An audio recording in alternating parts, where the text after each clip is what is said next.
welcome to the Special Moves podcast. This is episode 93. My name is Mike Williams. These guys are Jake Kulkowski and Liam McKelvey. Hello. Hi. Hey, gamers.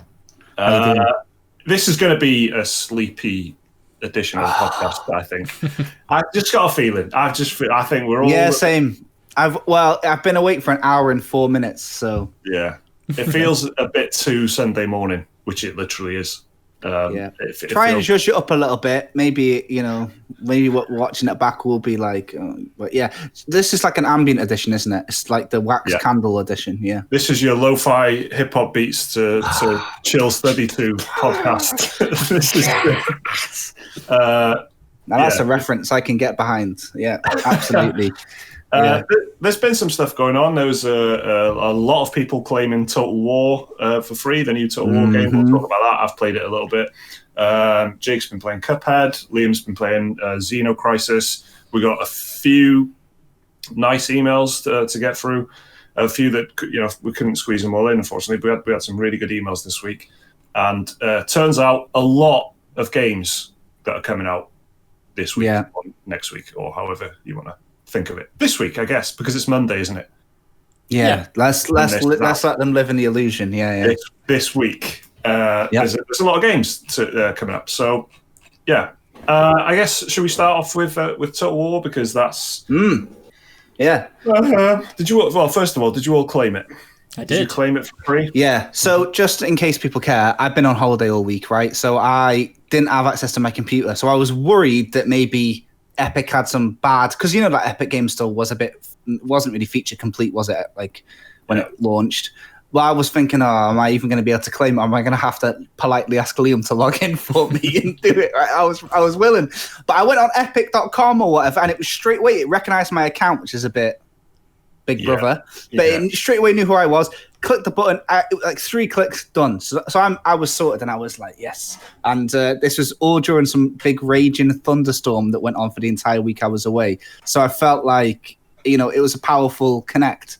It made me feel unique and special doing it. But turns out 7.5 million people did the exact same thing.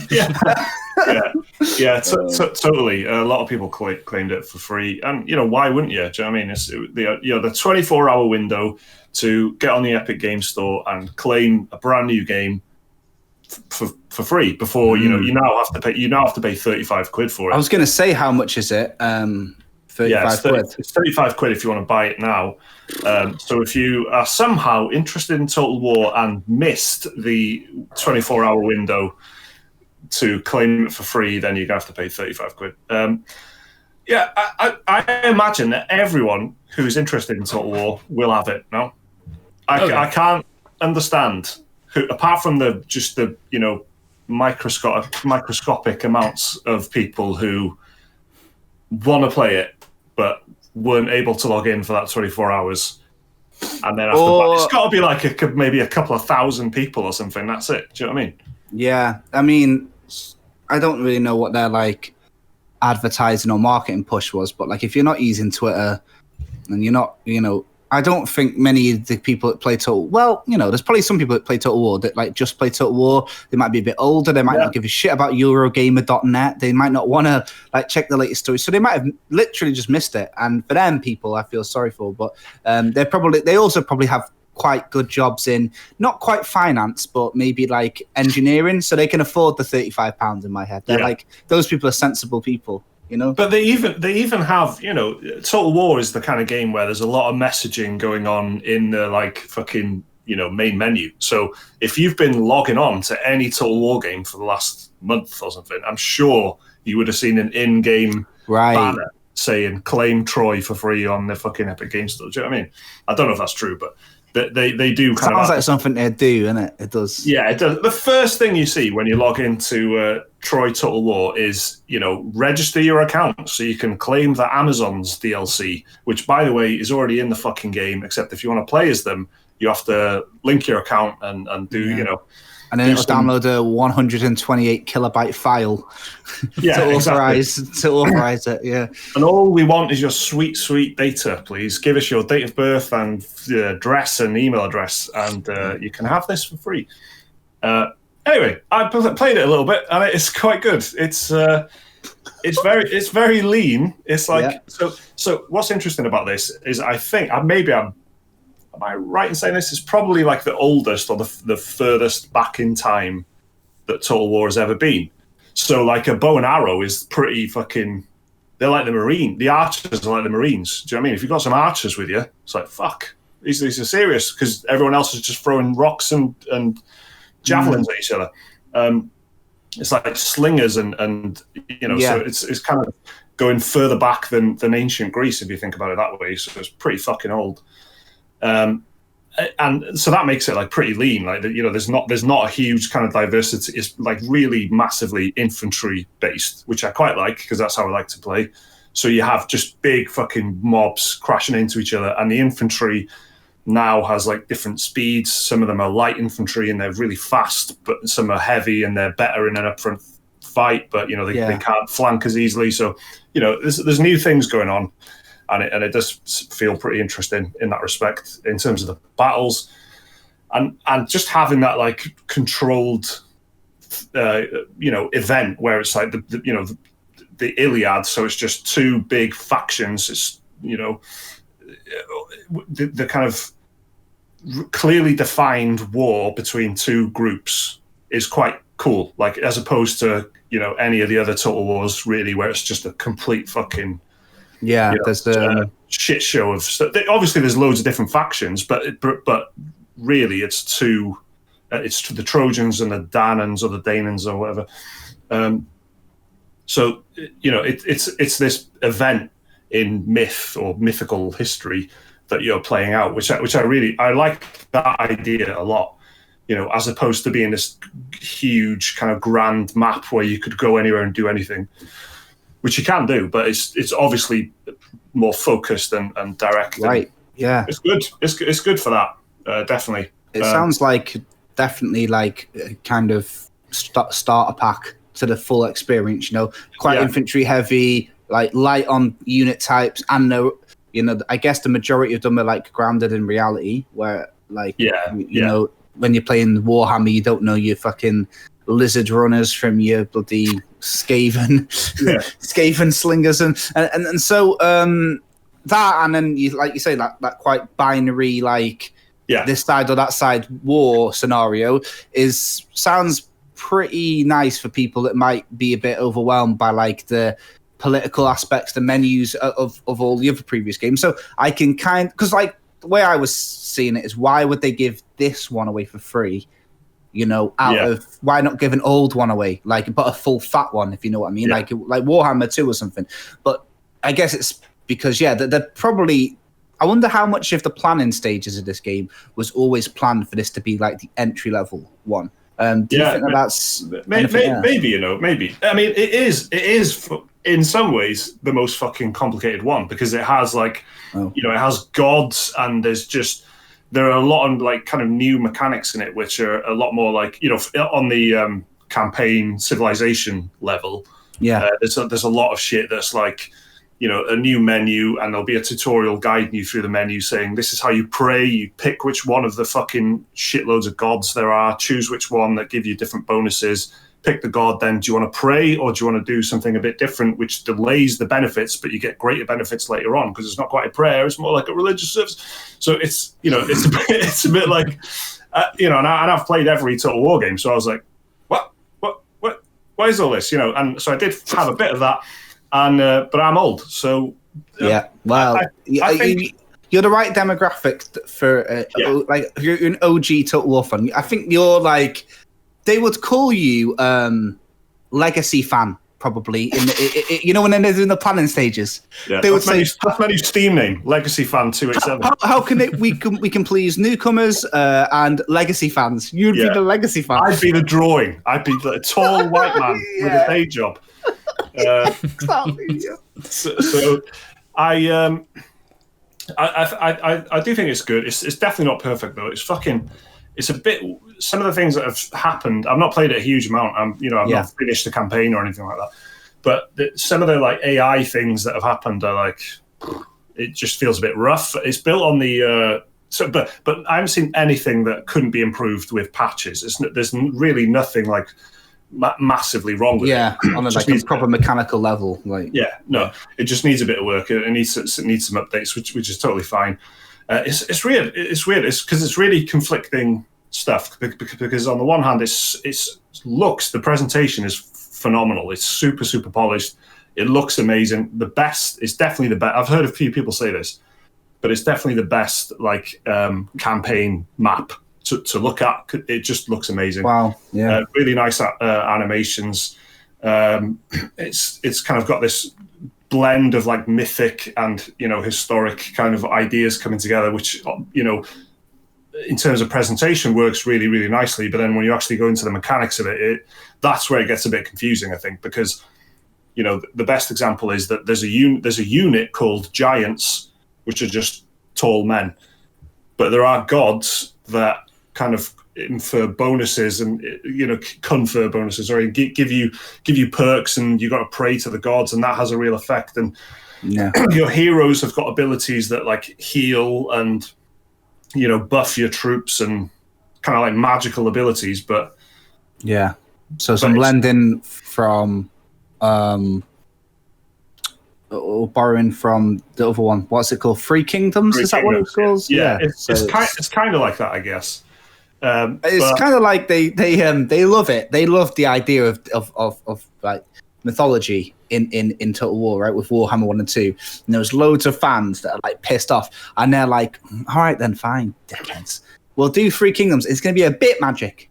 And then it's the same with this. It's like they can't quite drop the idea because they love it too much, but they want to try and keep people happy. But in the process, they are still, it's not quite magic enough for some people. And I think that from what I've seen online, like I follow a couple of people that are like those Total War guys, like those guys, and they're like a bit underwhelmed by the inclusion of mythical creatures and or hero units or whatever.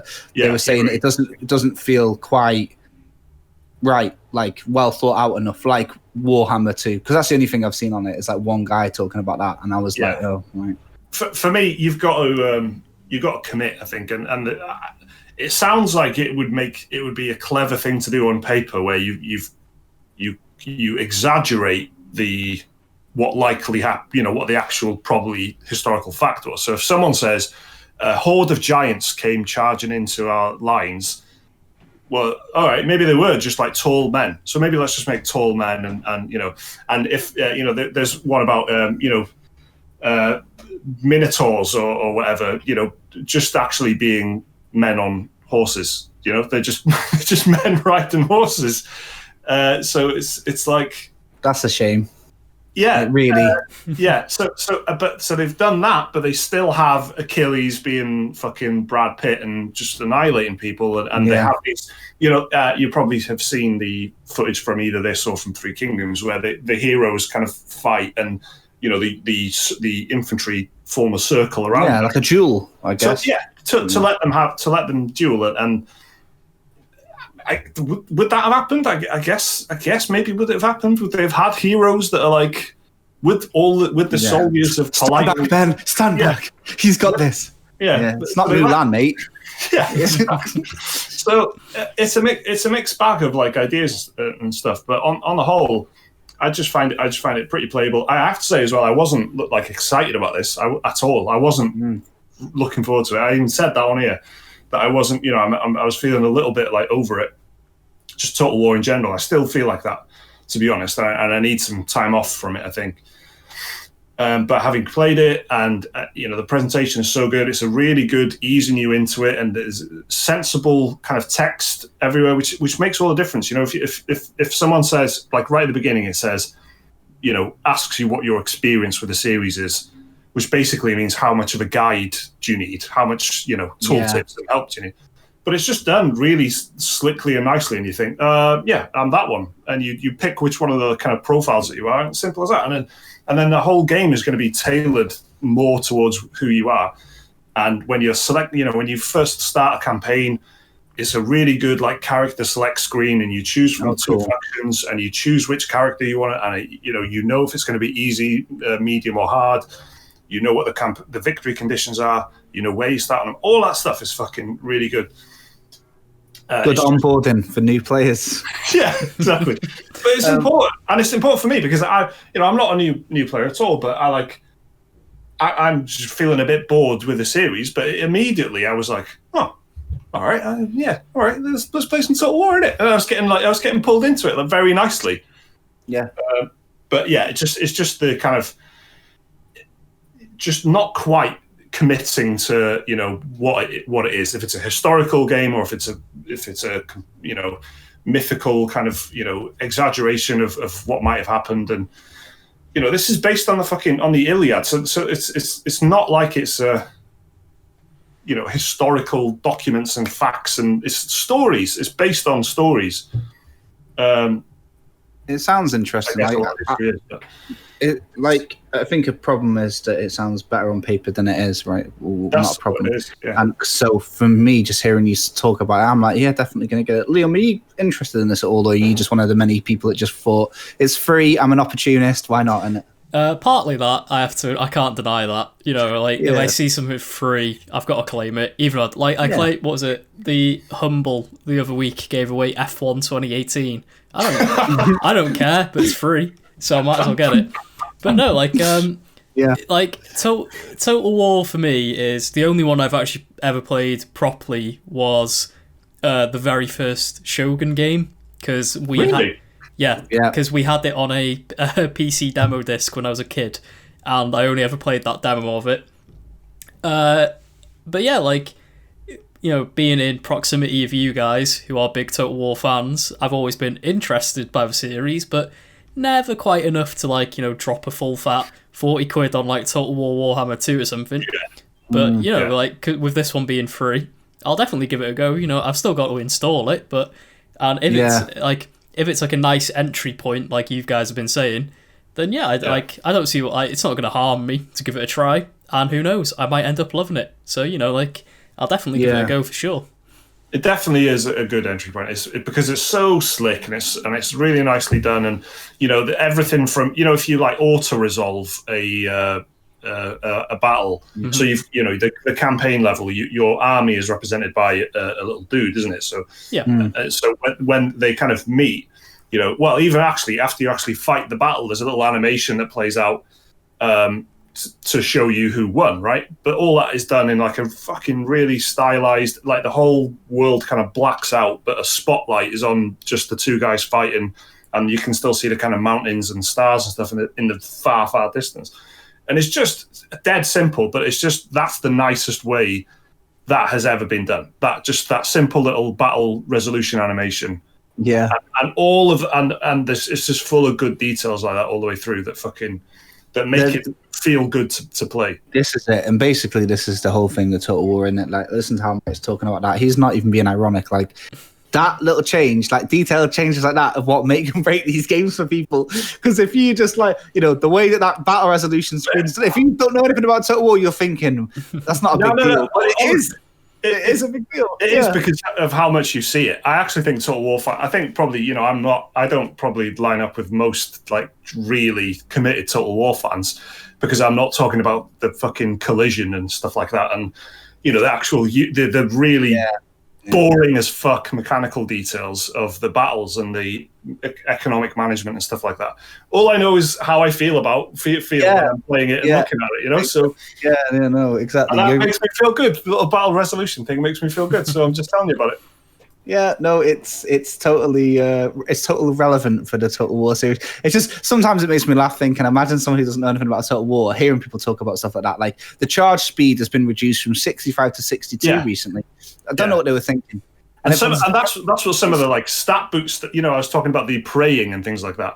There's so many little ways of boosting your charge speed and things, and is that how important is that? Oh dear. So as a new player, I'm sure there's plenty to sink your teeth into, but cool. It looks nice. All right, that's what I'm saying. So you can buy that now, or you can play it if you've claimed it. Yeah, 7.5 million people have, which I've got to say is quite a lot of people, to be honest. Do you reckon Sega's sat there going, imagine if all them 35 quid buyers?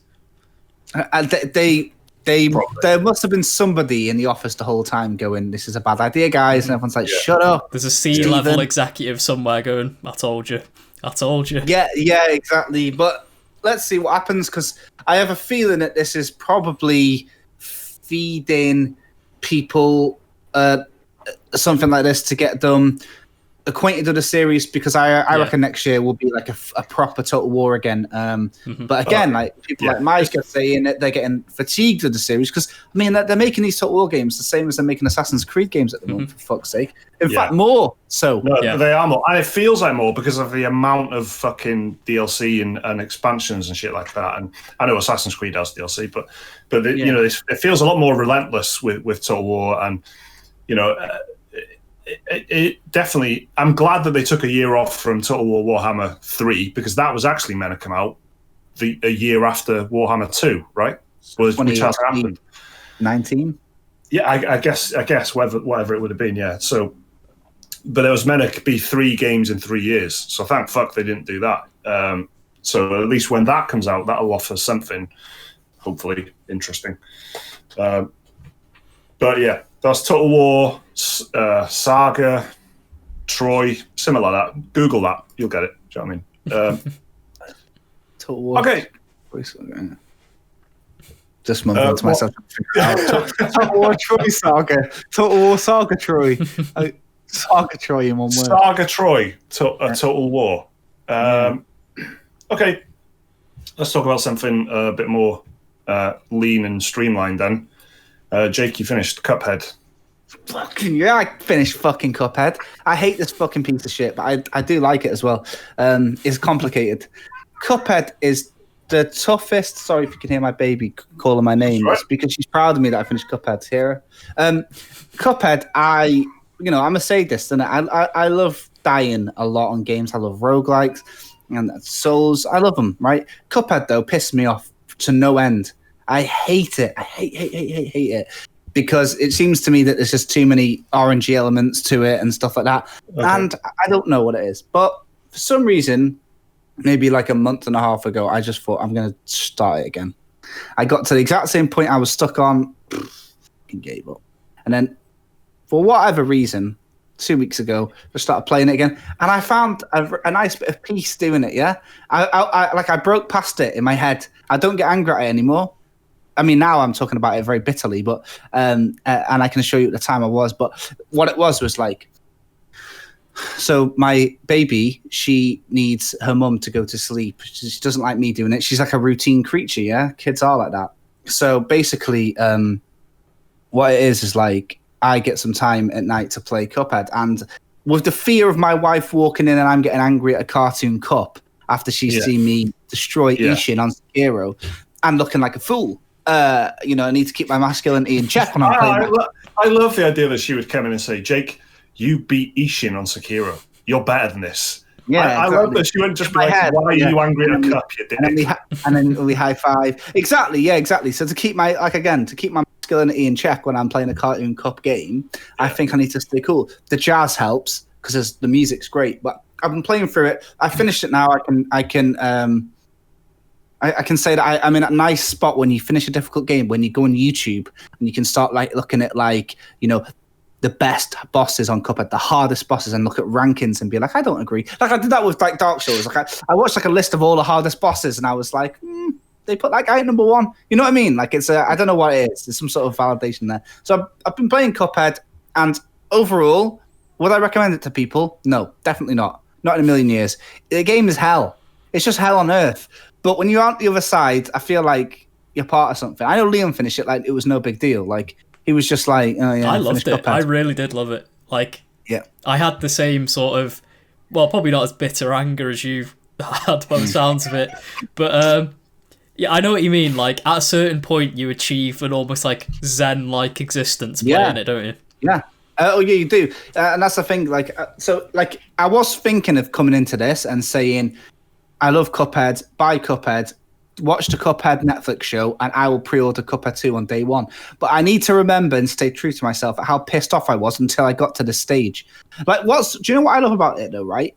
You hate a boss. You can't beat the boss. But when you beat it, you're like, I want to go again. It's like I'm with Ishan with me on Sekiro. He was the hardest boss ever.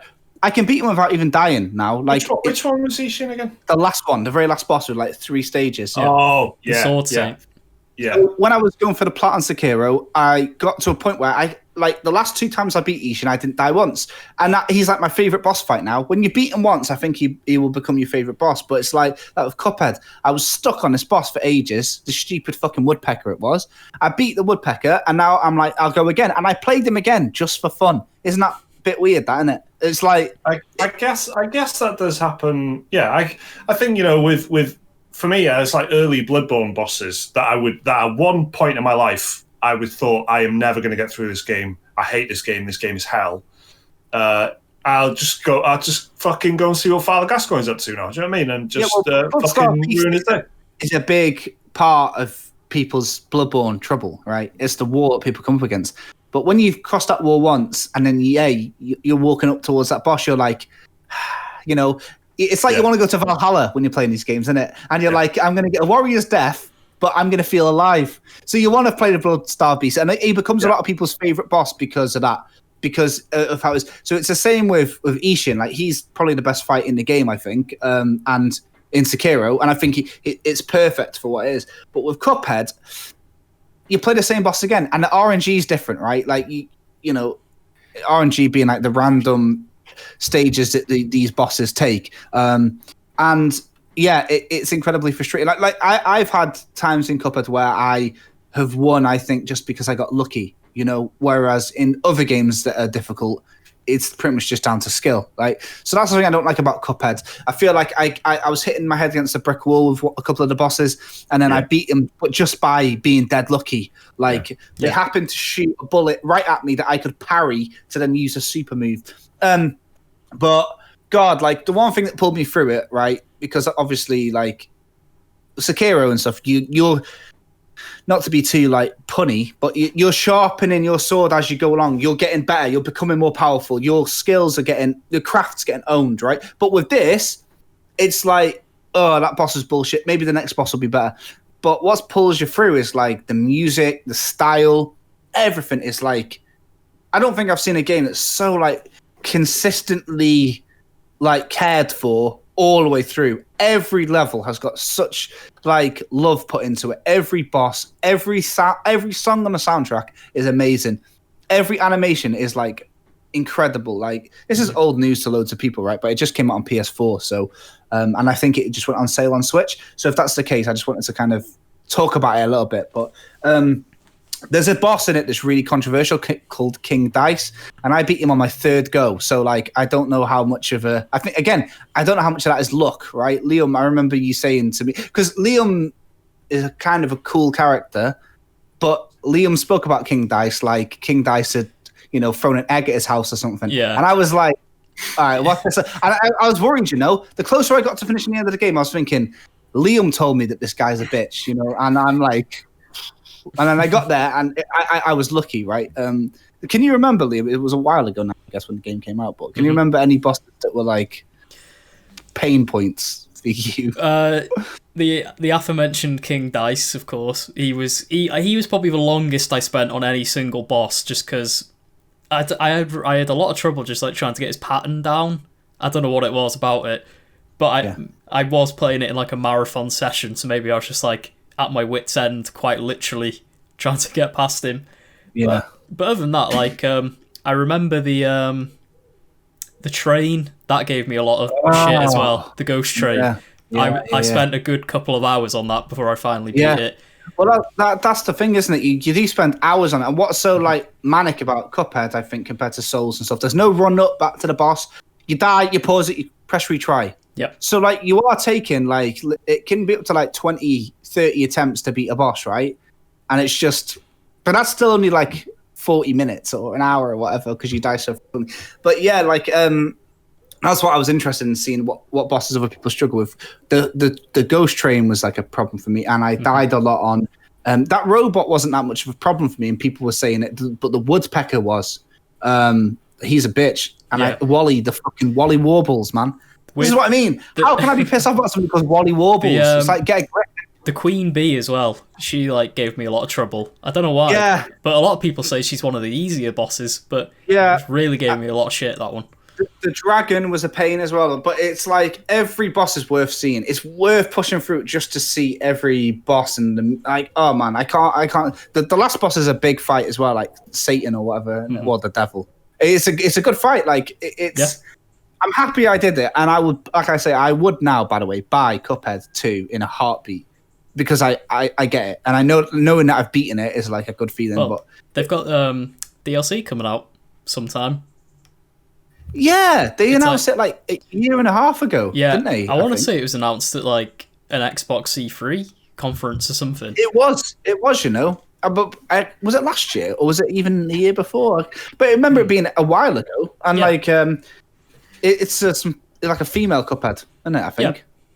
Yeah. But I'll definitely snatch that. But I think, did I buy it? I think I must have, right? It's not on Game Pass, but I've been playing it on Xbox anyway, and I'm not really a big fan of the Xbox controller. I remember when I was moaning about that a couple of weeks ago because I was playing Cuphead and dying loads. Yeah? But now I'll have to come out the other side of Cuphead. I would say it's my least favorite Souls game, and I will recommend it to sadists. Or do you know what it is? Yeah, if you're like an old man who was a teenager when SNES came out or whatever, and like you remember those hard games, and you just look at play it in it. But this is nothing new. But if anyone that's looking to pick it up, I would say it's worth the pain. Or if there's anyone who has picked it up and their life is just suffering, it is worth it. Carry on, things get better. That's a fucking good point, you know, about old gate, because, you know, I've given fucking Super Star Wars a spin, and apparently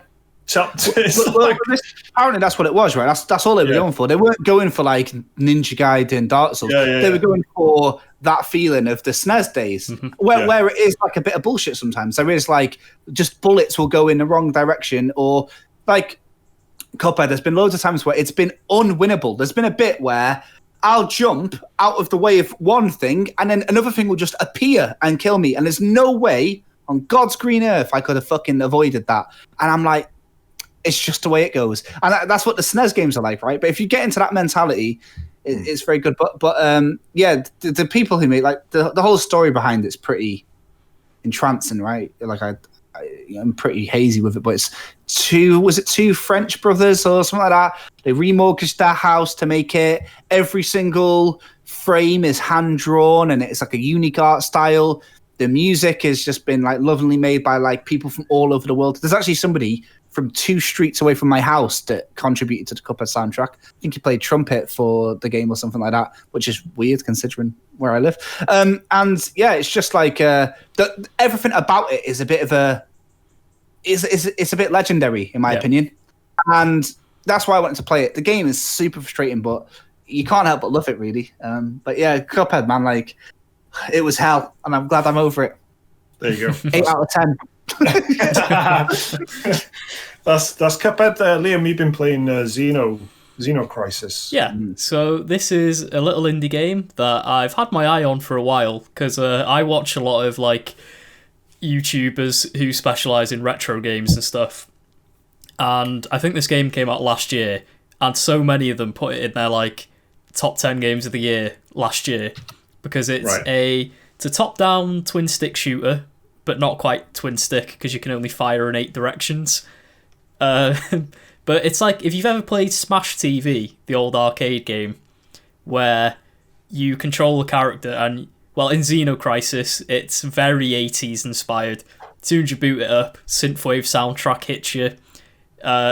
You can pick from 2 playable characters who are both Space Marines, of course. One of them looks like Michael Biehn from Aliens, and the other one looks like Jill Valentine from Resident Evil 1.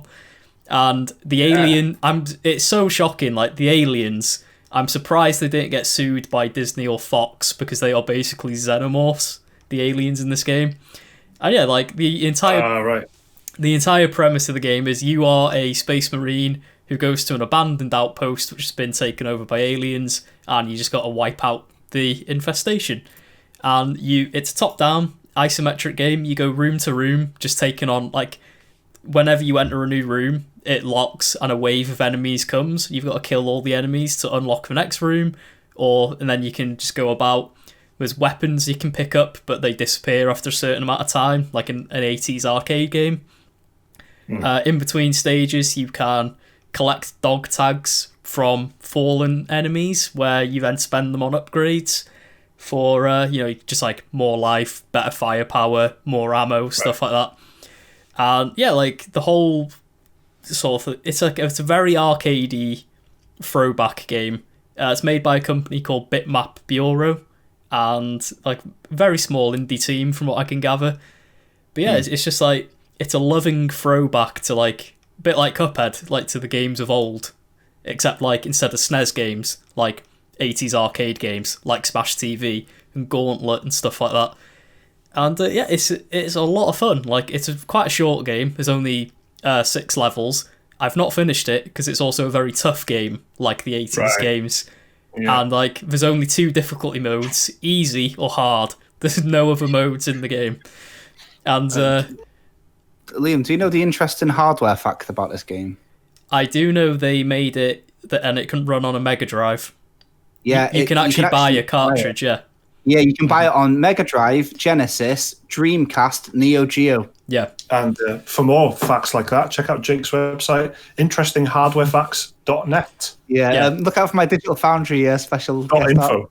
Yeah. It's £199 for a fucking Dreamcast copy from their website. You know? Damn. Wow. Yeah. Same with Neo Geo one. It's like they make them bespoke. Yeah. Or it's on Game Pass. Mm-hmm. Yeah, it's like you can like, and I think that tells you everything you need to know about like how lovingly old school it is. The fact that you can buy an actual physical Mega Drive cartridge of the game and it'll play on an original Mega Drive if you want. But yeah, it's just like I've kept my eye on this game for a while, but as soon as I saw it on Game Pass, I was like, I'll give it a go. It's good, it's so fun. Like I spent like 2 or 3 hours yesterday just playing it non-stop, trying to get to as far as I could. I've got to the second to last level before getting absolutely stomped by a boss, because like each area ends with a big boss and some really good pixel art and stuff like that. But yeah, it's like I'd really recommend it, especially if you've got a fondness for the old 80s arcade games. Xeno Crisis is very fun. It's got the soundtrack is so good as well. If you played Carrion and you were like, fuck this alien, then get this instead. Mm-hmm. And then you'll be like, yeah, I'm on the right track again now. Yeah. The Game Pass has been fucking so good to me, like, I've been, do you know, I've got to say, I've been playing my Xbox like non-stop, right? I've not even touched my PS, apart from to play Fall Guys, you know what I mean? But there's only so much Fall Guys one man can play before he gets fucking fuming at his team. So I've been playing Rogue Company and getting fuming at my team on that as well. But I'm just an angry guy lately playing these games, I'll tell you. But it's Cuphead. It's Cuphead. It's Cuphead. You know what? Yeah. We're talking to a post-Cuphead Jake now. Do you know what I mean? Yeah. So hopefully things start calming down again. But I've got to say, I played this game. I think it's been out on Game Pass for a bit, right? A couple weeks now, I think. Yeah, that's it. And I got it straight away because, again, like during that crucial Sean is taking a kid to bed time, if I can download a game and play it in that window, that's great. Yeah. So when I'm seeing Battletoads for 7 gig, no. But if I can get a game for less than a gig, we're in. That's how I got an Undermine and Carrion and all that. But this, it's good. It's really, really good. Yeah, and the music's good. Mm-hmm. Cool. All right. Should we do some emails then? If you want to send us an email, the address is dearspecialmoves@gmail.com. That's dearspecialmoves@gmail.com. Send us an email. Talk about whatever you want about games. Tell us your stories, opinions. If you think Xeno Crisis is shite, or if you think Total War Troy is the worst thing that you ever got for free. Yeah. Let's know. Okay. This one is from Nick, who says, Dear Special Moves, well done, Nick, good start. My name is Nick, and I am from Strathalbyn in South Australia. Nice. I want to start with saying that I'm a big fan of all of your collective work and chucking the poddy, I fucking love Australians, the poddy, on every Tuesday morning on the way to work. It's always a treat. I'm writing today as I have developed a crack addiction. Yes. Fuck yeah, let's go. What is it? What crack is it, man? Let's go. Plastic crack, that is. Warhammer 40,000. I have recently gotten back into the hobby and it's all consuming. I'm enjoying it quite a bit and I'm finding I appreciate it a lot more now as an adult of 30 years old as opposed to when I was 12. Yeah.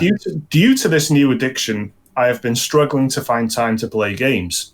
Mm-hmm. I have gone from completing 5 to 10 video games a year to barely getting through 2 or 3, as my time is being stretched between feeling my plastic crack addiction and new love of tabletop gaming, and trying to continue my other love of video games.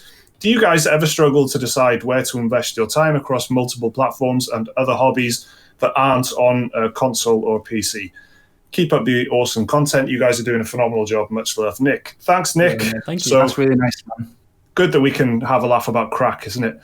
Yeah. What have you guys got? This is the struggle. This is the constant struggle. Yeah. So on that level, Nick, I'm sure all three of us and a lot of people listening will relate to that. You've only got so much time in a day, haven't you? So especially if you work or if you've got family or both, Yeah. Jake has been talking about his fucking golden window where he can download. It's a serious thing, man. Listen, do you know what, yeah? How am I playing World of Warcraft? It's not fucking happening, boys. It's not happening. So, exactly. Totally. And that golden window is also, and this is a huge thing, right? It's also like a sweet spot for most films. So my wife doesn't really like horror films much, yeah? So if something sick has just come out, I can watch it maybe, innit? But so that's my constant balance is horror films or brutal thrillers and dramas. Yeah. Or an indie roguelike. So but I know that we all like avid, like if you're a patron, you already know, because like 90% of our bonus podcast is us talking about TV and film. And we're like film singular. Yeah. Oh yeah. TV and film. And we're I mean Liam and me watch probably more telly than Mike. In fact, we definitely do watch more telly than Mike. No, there's no probably about it. No. No, we definitely do. But we're big into that, aren't we? We're big into. No, totally. And for me, it's a bit different. Like kind of the same thing as Jake, though. Whereas I'm not waiting for an opportunity for Laura to leave. I'm just sitting on the sofa with Laura. Like we've had a bit of dinner, so like, what are we going to do? Watch a bit of what? So we'll find a film on Netflix or compromise. You got to compromise that, haven't you? That's the thing. Yeah, but luckily we both really like certain genres of films and stuff like that. And I fucking hate television. Laura loves television, and luckily she never makes me watch any of it. But so when she does, I've got a gaming PC upstairs. Do you know what I mean? So, when she does, I'm fucking out of there. Get me out of there. I'm not saying so. I've got. It's kind of, but I do have a full-time job, and if you own, like, the thing for me at the moment is like, if you own a house, there's a lot of fucking shit that needs to be done on the house all the time. Again, mainly Laura's fault, but it's like, do the fucking fence, pull the fence down, take all the rusty nails out, paint it, put it back. Like, that's the kind of hobby that I'm fucking, that I'm trying to balance with playing games. Because you work in TV, do your colleagues who also work in TV talk like, "Oh, have you seen this?" Do you feel like you've got like a lot of that? Yeah, but that's it's just like talking to you guys about games and movies. It's the same kind of thing. It's just like there's a lot of talk about documentaries and stuff and whatever but a lot of them like playing games as well. But then, I think I probably play the most games. I am on a gaming podcast, but out of people in work, but there's a lot of part-time gamers, I reckon, in work who will just play on a Sunday night or something. Do you know what I mean? They'll just like play the PlayStation for a few hours and play fucking Spider-Man or something on PS4. There's a way to do it, isn't there? But if you've got this fucking hobby where you're putting a lot of money and time into painting Warhammer figurines, I imagine that is like, well, if that's making you happier, fine. Can you? I wonder. I don't know the ins and outs of 40k painting, but is it something that requires all of your attention, or is it something that you could do and maybe in the background you could have a podcast on or some like light entertainment TV or something like that? Because that's a good way to kill two birds with one stone. But that's the thing. But you'll never really be able to commit to something very interesting. It'll have to be just like some, I don't know, Below Deck, for example, on in the background while you're painting your figures. Is that the reality TV show, Jake? It's the Bravo reality TV show about chartered yachts. Yes, it is. But sorry, I was just saying, my high school had a Warhammer club, like run by one of the like design tech teachers, because he was like proper into games and Warhammer and tabletop gaming, D&D, all that. And a few of my friends were in the Warhammer club, and like one of my closest friends, he was really into it, and he used to just like, he'd spend his weekends like painting his miniatures whilst watching Band of Brothers in the background for the 10th time, because that was his favourite TV show ever. And but yeah, like I understand the the full on attention that goes into something like 40k miniatures as well, because this friend also got a part-time job in high school, mostly just to fund his Warhammer collection. Yeah. But like I do totally understand like trying to balance time with other hobbies, especially like if you like me and you play games like JRPGs, which are always like 50 plus hours long. And I usually end up thinking like, how many films could I watch in that 50 hours? I could watch like 4 seasons of a TV show in that time. Yeah. In the time it would take to get through this one game.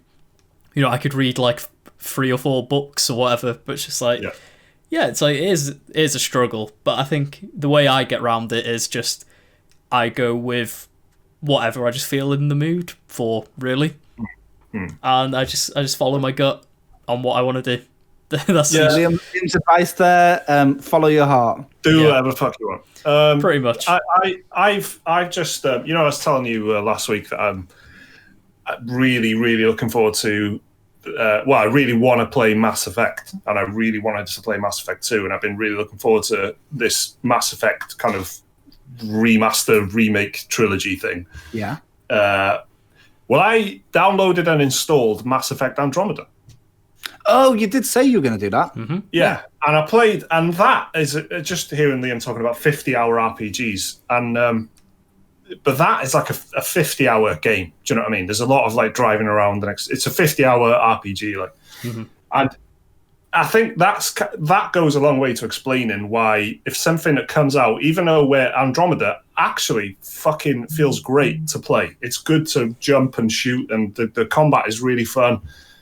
Again, a lot of presentation polish and stuff, apart from the face animation thing. But it feels like a good. If it had good writing and good characters, it would have been like 10 out of 10.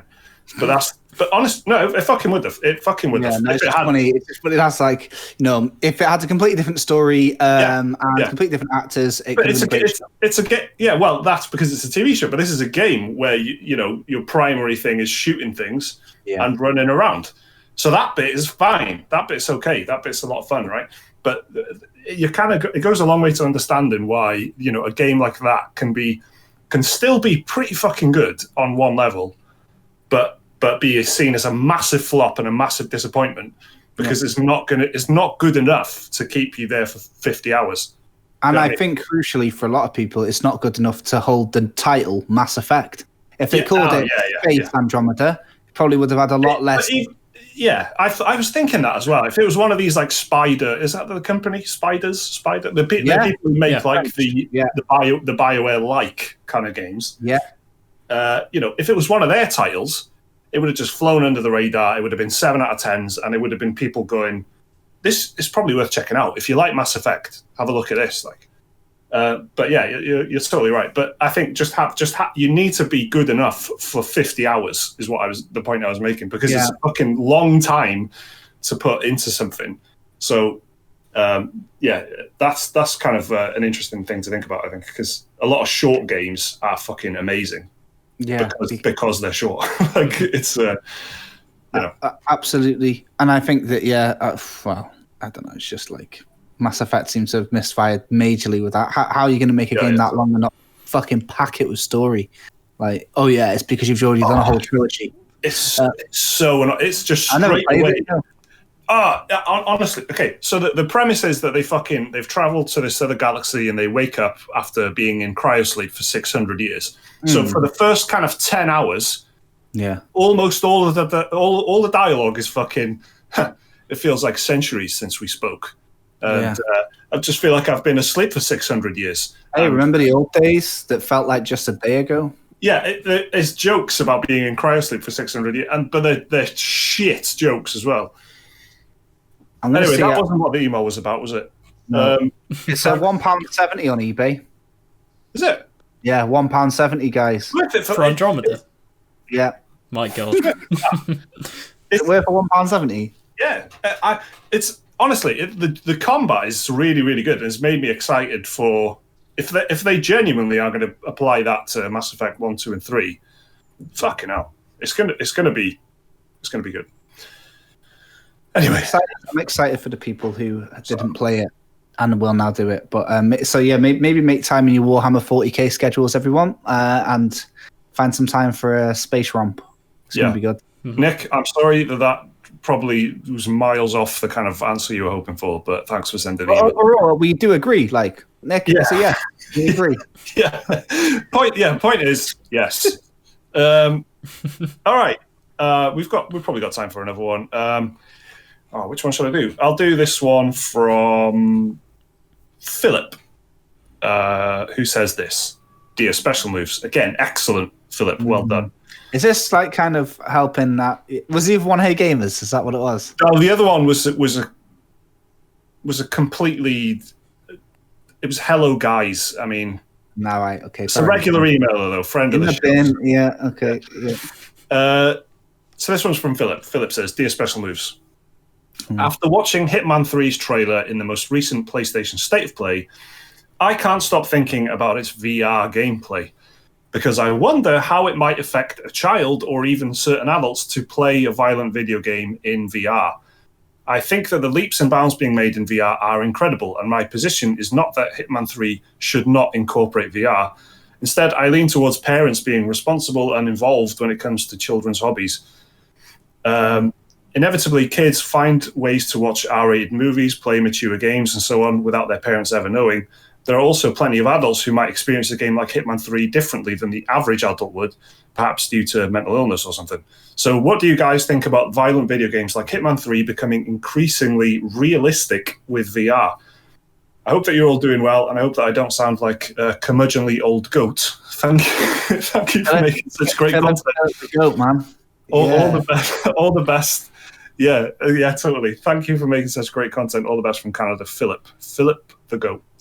Great reference. Well, I mean, to me, there's two things that are like, not so much like the thing, Philip, that you need to see to believe is just kind of VR is actually like less realistic than playing a good quality first-person shooter game on yourself. I think because everything is so blocky and unnatural. It's not like, you know, the textural feeling of wearing leather gloves and then stalking your prey. It's literally click there and you teleport there, click there and you teleport there. And it's like, for some reason, it feels like less immersive than playing.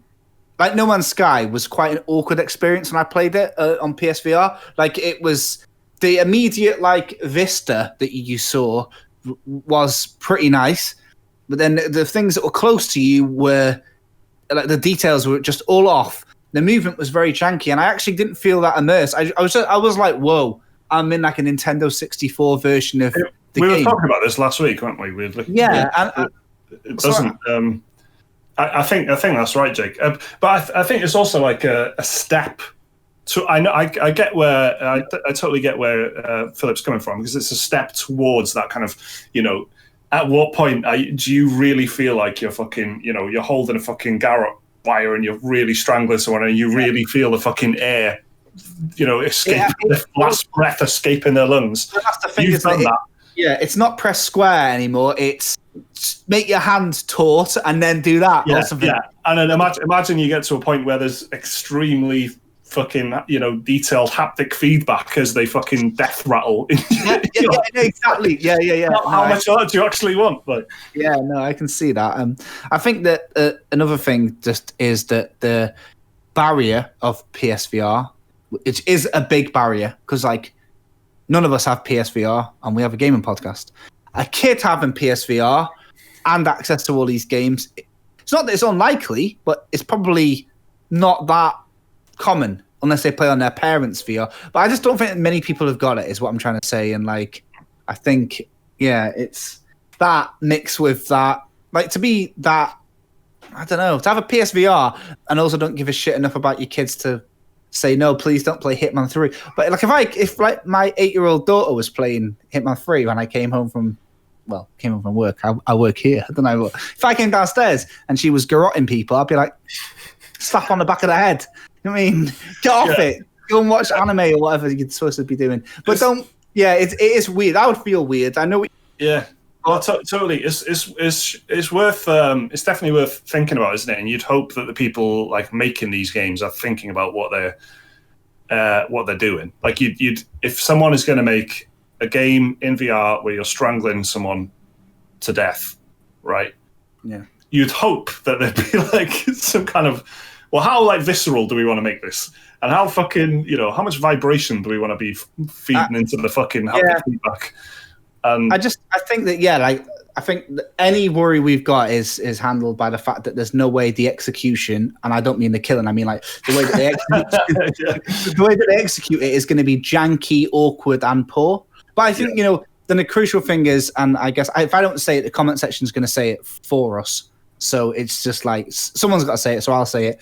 The game's going to be rated 18, so there's going to be some sort of responsibility on the parents, and that's not with the publisher. They don't need to think about how it might affect kids because the game isn't for kids. So, but to Philip's point, that's I don't give a fuck about kids. I mean, I'm just thinking about myself. Like, do I want to be, is that something that is entertaining? And if it is entertaining, why is it entertaining to me to be, so, and I'm fully aware of how many people I've shot in the head in the last 30 years of my life playing video games. I mean, I'm not saying, I just think it's, I agree with Philip that it is worth thinking about, at least. Do you know what I mean? Yeah.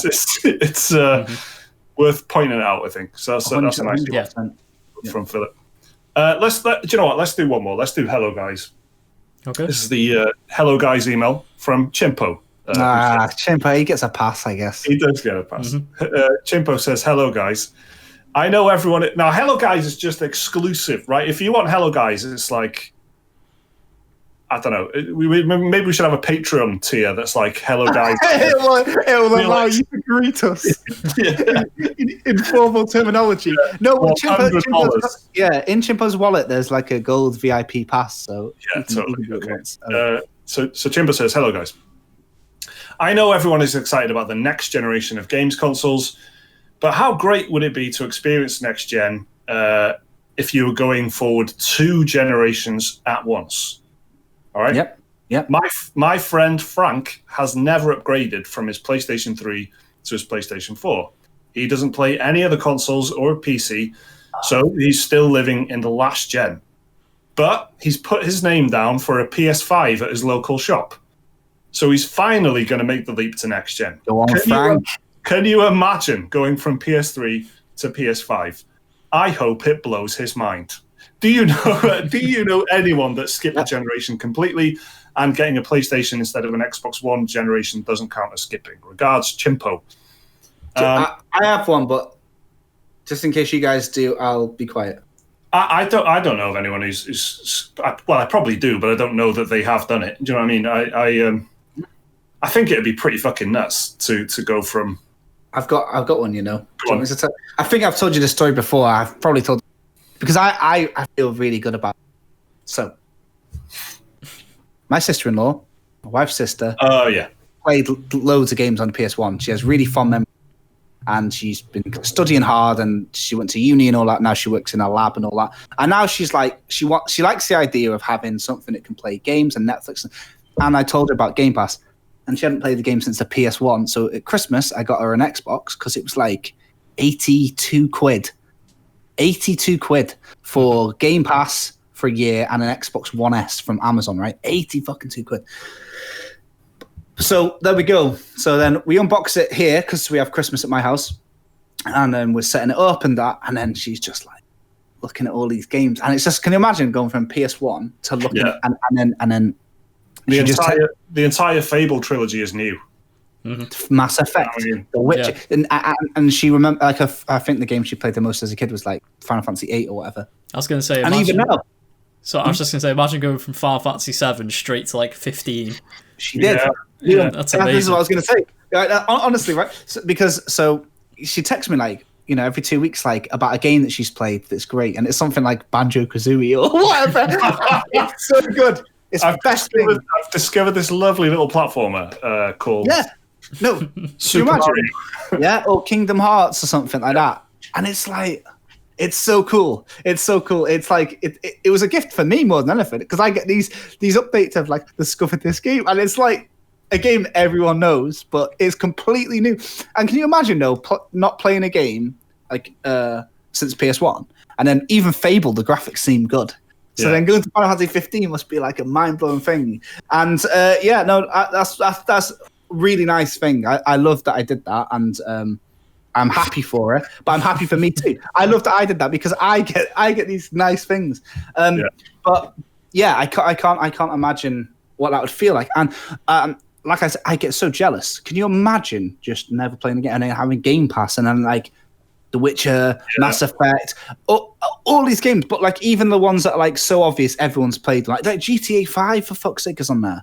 It was kind of something that you could capture, especially last gen or the gen before. Like because that's what I did. I had a PS2 until the end of the generation, and then got an Xbox, and then I was like, fucking Fable and all these other games and Halo and stuff, and I hadn't played them at all, and just going to like a secondhand games shop and just knowing that almost anything I pick up in the green boxes is going to be like a new thing is fucking So you kind of get a bit of that, but by doing that, but I don't think you can't really do it anymore. I don't think, unless you've been on Xbox One.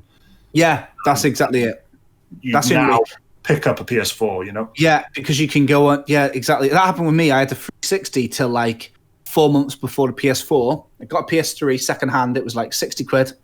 And then on eBay, I bought Uncharted 1, 2, and 3, like collective £7 or something like that. Never played them. And I went through all these. And you can do the same. Like, that's the thing. You can't do that with Xbox because what is it, Gears of War 5? But other than that, if you were an Xbox, sorry, that wasn't supposed to sound so horrible. Xbox is the best. But get a PS4 now, and you can get Ratchet and Clank, even like Bloodborne, Spider-Man, God of War, Horizon Zero Dawn, and you could get them all for like, if you went on eBay, I reckon you could go like cheap. Like get Bloodborne for like £5 or something. Yeah. So so that's PS5, cool. I still don't have a price. Yeah, nice one, Shim.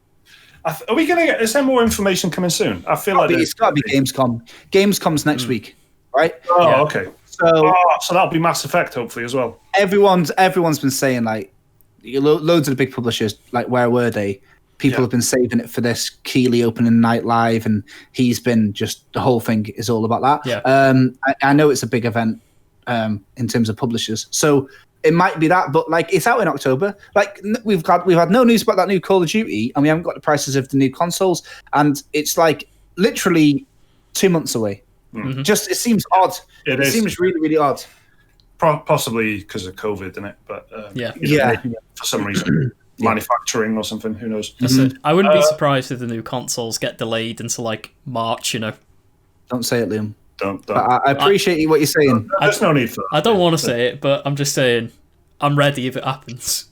What? I didn't fucking Thingy get delayed, actually. Didn't Thingy, what's it? Halo Infinite? Yeah, to 2021. Oh, no, I don't like this. Can we? Yeah. Imagine it was Gamescom and it was like, listen, it's coming out in March, all right? And it was like, that's what the fucking Gamescom with a COVID death chart, and it just says "get a grip" underneath it. Do you know?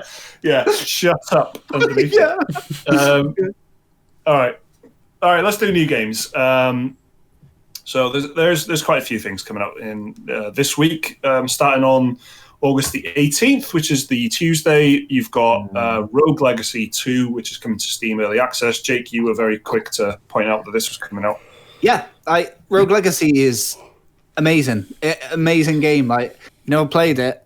I can't sell it to you. It's like when they say roguelike, this isn't the original Rogue, but it's made like that. It's brilliant. It looks a bit like plays a bit like a Castlevania and a roguelike together, I guess. It's weird to say a roguelike because I don't need to say roguelike because it's a rogue. It is rogue. It's not a roguelike. It's a rogue.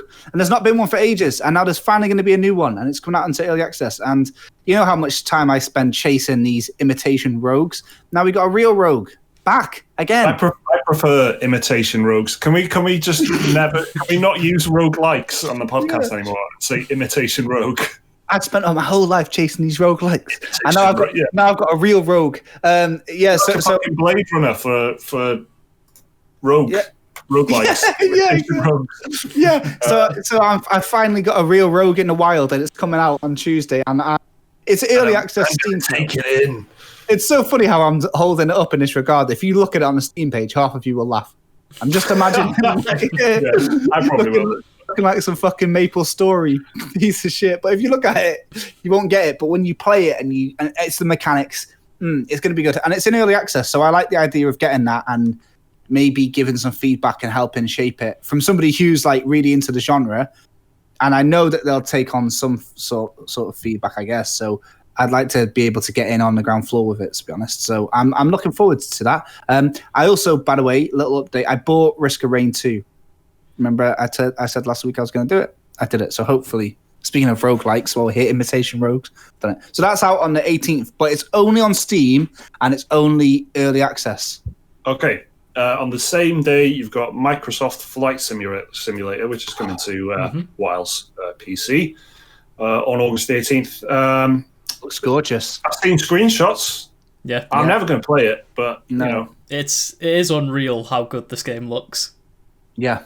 It looks amazing. And then the whole thing, they've used like satellite imagery to 3D map just the world, basically. And it looks stunning, this game. Like Mike, I probably won't play it myself. I know my dad's really excited for it because he loves Flight Simulator. He has since the very first one, so I know he's looking forward to it. This must be a dream for people who actually care about them because, like, even for someone who doesn't care, like, it looks great. Like, it's undeniable how good it looks. That's the thing. Yeah. But I guess, we'll see. You guys will watch you'll watch a Digital Foundry article about it. You'll watch a video about it probably, and it'll either dispel the myth that in fact 3D telegrammetry or whatever the fuck they're doing isn't as good as it could be, or they'll say it's the most spectacular game ever. You still won't play it, but you'll be like, yeah. Do you know I'll agree. It's 150 gig as well to download. Chunky, very, very chunky for a game very chunky, and yet 50 gig smaller than Call of Duty. So and Flight Simulator includes maps of the entire world. By the way, that's what I was going to say. Just think about what you just said there. They've 3D mapped the fucking planet, and it's still smaller than Call of Duty. So think about that, Activision. Also on the same day is Mortal Shell. Yeah. Again, August 18th. It's coming out on PC, PS4, and Xbox One. Yeah. Mortal Shell. I played the beta for this. That happened about 3 weeks ago. A couple months ago, I think now. God, yeah. It was they announced the beta. It was, wasn't it? It was July, right? Yeah. This is that game that was developed in secret, and it's a Souls clone. And it's got floaty combat, but Liam, you said it was pretty cool. I thought it was okay. Like, it's the main sort of mechanic with the game is you have these different shells, which are like armor sets that give you different attributes and stats. Like, there's one where you're basically a big chunky knight and you can swing this big heavy sword. There's another one where it's more like a thief, but it gives you loads of stamina and you can dash about a lot and dodge roll everywhere, and you get I think it's a hammer and chisel, and it's basically like dual daggers. And so the whole, like, the way you block hits in this game is you turn yourself to stone and you absorb, like, a hit or two by pressing, I think it was the left trigger on the controller. And yeah, like, you yourself are the shield in this game, really. Like, Nice. like instead of like, you know, tanking hits with a shield in Dark Souls, you just tank the hits with your own body and harden yourself into stone in Mortal Shell. Hard man business. Like, I finished the beta because it was like 2 areas and a boss, and it was quite tough. The controls were very weighty. Like, everything you do felt very, like, deliberate. Even the like dodge rolling felt like you had to do it in such a specific way. Like, you couldn't just rely on your dodge all the time. It's like, because it was so weighty and the animation was like took so long, it felt like your dodge roll was a bit like a last resort in just the amount of time it would take you to execute it. Even the quick attacks in it feel like very, like, heavy.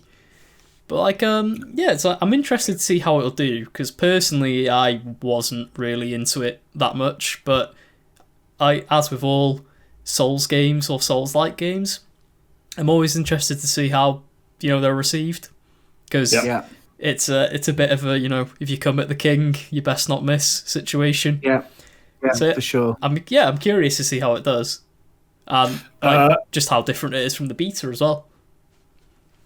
Yeah. Couple days after that, we've got Battletoads, which is Thursday, August the 20th, coming to PC and Xbox One. Battletoads. I played the original, and it was a lot of fun, actually. A very, very difficult game. Bit like when we were talking about Cuphead and that. One of them, innit? I've got it preloaded already. It's a Game Pass thing, and you can just preload it, and then it'll come live on whatever day. Thursday, yeah, Mike? Yeah.